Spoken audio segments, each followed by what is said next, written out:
Hello everybody, thanks for joining in. Today I want to kind of go over a little something to help you out in your business. We've all got rather expensive tools, nippers today, what we're looking at, and my particular nippers are one of the more widely known here in the States.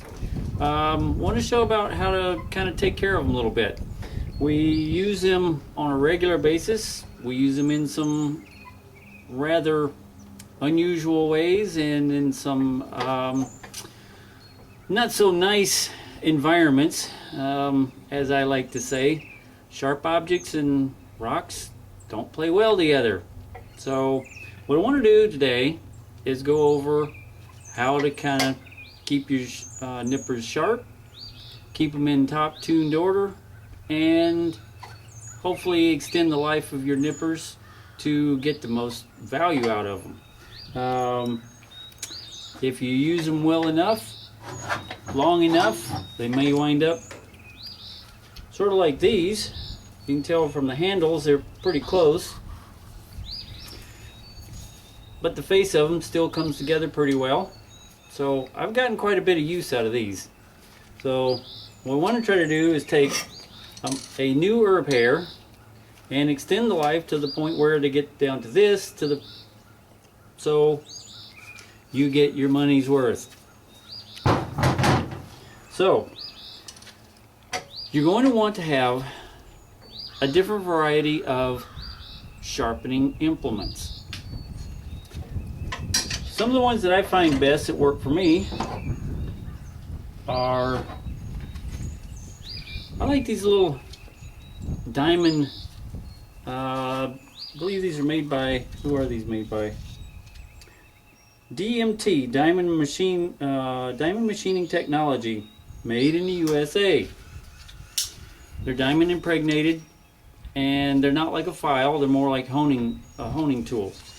And these are used for the face of the nippers, for the blades of the nippers. And then for adjusting the stops, which is where the jaws are stopped from coming together so they don't bite too much. The stops are right down in here. There may be a more technical term for it, but that's what I've always called them. But it keeps the jaws from actually biting into one another. So I use a small file with flat edges, so that you can file, and we'll show how that goes in just a few minutes. You can have a handle on it or not, it's all up to you. So let's take a look at the nippers themselves. Now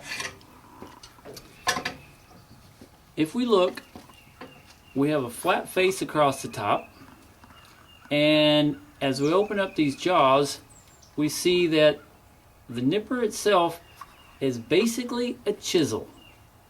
It's two opposing chisels. There is a slight bevel right here on the top, so it's not 100% like a true chisel. Chisels are perfectly flat on one side with a shallow angle on the other to give you a good biting surface, good smooth cut.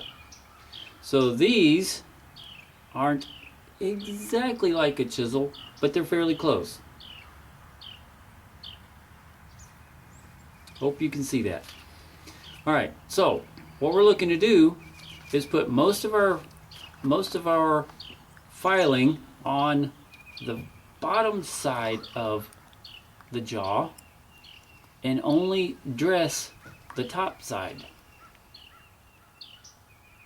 Alright, so let's take just a moment, come down here to my surface. Now there are a number of different ways that you can secure your nippers. You can put them in a vise.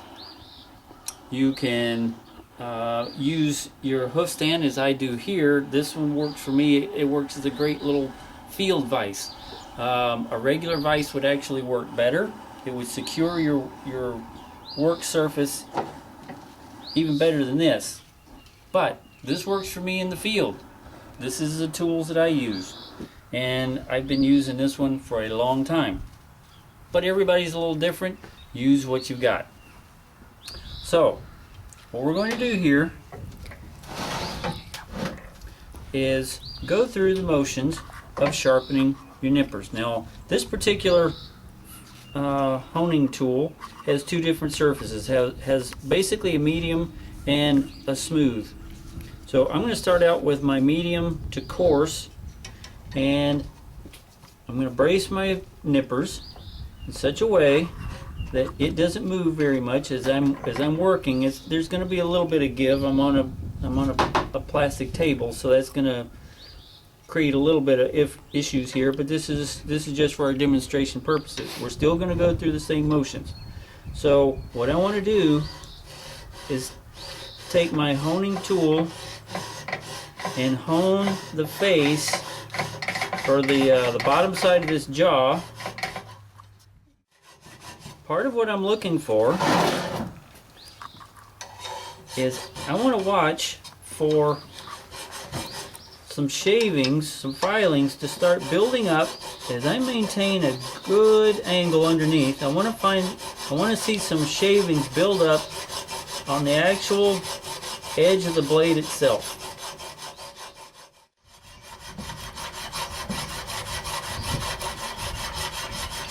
You want to go as even across as possible. Okay? Now, once I've finished that side, and you can always feel it and tell, now I'm going to go to the smooth side. This is where we're going to go right across here. Let's try to start out this way. You can see that it's a fairly steep angle, just a slight bevel. Lighter pressure.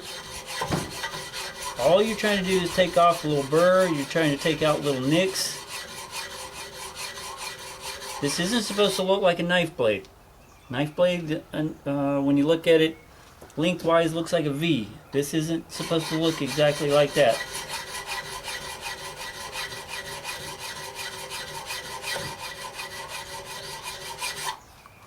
Alright, let's check this out. Now, I do wear gloves when I'm working around these things, because one slip and you can certainly put a nice little gash in your hand.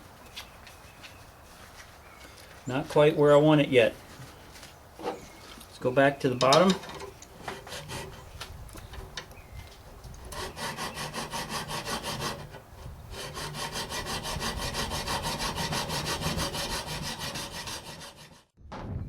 Switch to a slightly newer one, try to get a little more off of it. Hear the difference?